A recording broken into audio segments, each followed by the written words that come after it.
Hello everyone, and welcome to the Concert Help channel. In today's video, we'll be taking a look at how to create a scenario. A scenario consists of one or more systems.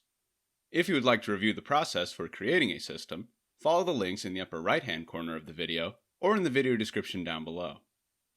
If you already have your systems ready to go, click the Add button next to Scenarios under the Composites section of the main menu.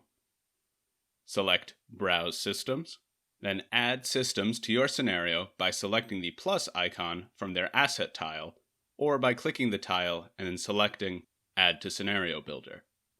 Return to the builder by selecting View Details from the notification box in the bottom left of the screen, or by clicking the green number next to Scenarios. On the Select Components page, you'll be able to arrange the systems, as well as to assign system roles, designate a master, and define a build order. Next, give your scenario a name and, optionally, a description. And on the next page, you can add configure and/or teardown scripts.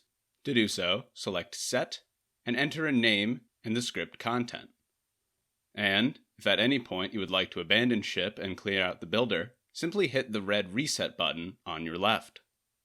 Next, review and create your scenario. From here, you can add your scenario to a deployment, leave it as is, or make it available to the Express users in your project by publishing it as a composition. If you would like to watch more of these video tutorials, feel free to check out the Concert Help YouTube channel. And for more in-depth explanations, visit our help site, concert.com/kb, the links to which are in the video description down below. And of course, if you have any questions, you can get in touch with our support team by submitting a ticket to support@concert.com.